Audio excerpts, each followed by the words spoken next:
What if you were at a public event, listening to someone speak, and in the blink of an eye, everything changed?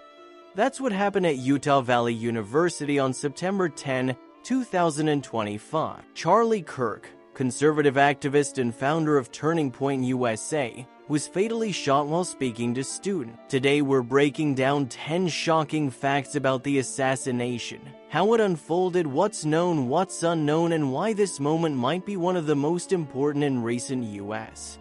political history. Stay with me. This isn't just news, it's a wake-up call.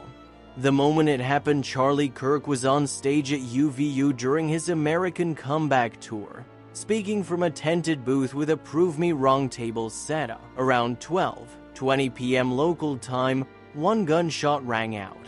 He was struck in the neck. Witnesses say he recoiled, then collapsed. Thousands were present. Chaos ensued.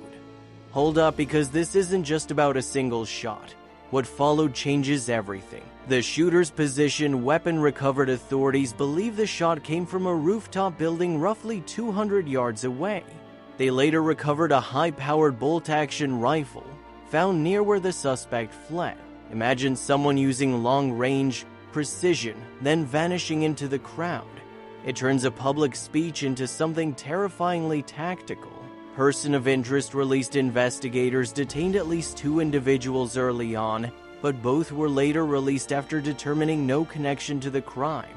The real shooter remains unidentified. This means the investigation is still wide open. Leaks, leads, public tips all matter now. Public assistance surveillance. FBI has released photos of a person of interest and is offering a $100 reward for information leading to the shooter's arrest. They've also asked for videos, photos, anything from bystanders. In modern crimes, what you film might be the missing piece. Everyone with a phone's now a potential witness. Size. Security at the event, about 30 people attended. Security was present. Private security, local law enforcement, but the scale of the crowd and open access meant vulnerability. There were no ticket gates or metal detectors in widespread use. Crowds do provide cover. Events need more than presence, they need planning for worst-case scenarios. No clear motive yet. As of now, authorities have not conclusively determined motive. Political assassination has been widely discussed. Governor Spencer Cox called this a political assassination, but no manifesto, no confession, no certain link to ideology has been confirmed. When motive isn't known, speculation fills the gaps, and that's a dangerous space. Bipartisan reactions. Though Charlie Kirk was a deeply polarizing figure, his death has elicited condemnation from across the political spectrum. President Donald Trump, local and national leaders are calling it a dark moment for America.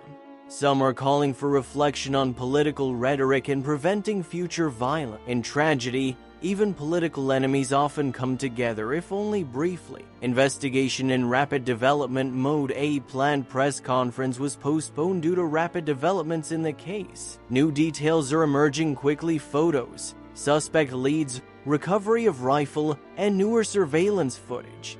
This isn't going slow. Law enforcement is sprinting, but in complex investigations, early rushes can lead to errors.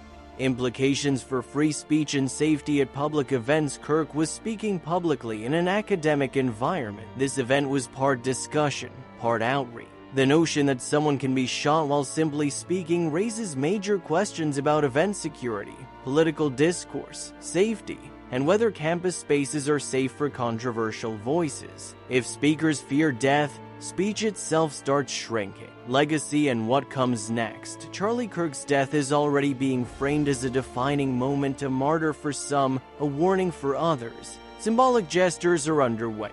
Flags half-staffed, congressional resolutions pending. The case may bring renewed scrutiny to political violence in the U.S., and perhaps calls for policy changes around event security, rhetoric, and radicalization. But true legacy won't just be in headline. It'll be what changes, how we protect speech, how we hold perpetrators accountable, how society addresses the toxicity that might lead to violence. This is the point where I ask, what do you think? Was this assassination an inevitable consequence of political polarization? Could it have been prevented? Is the public or media partly responsible?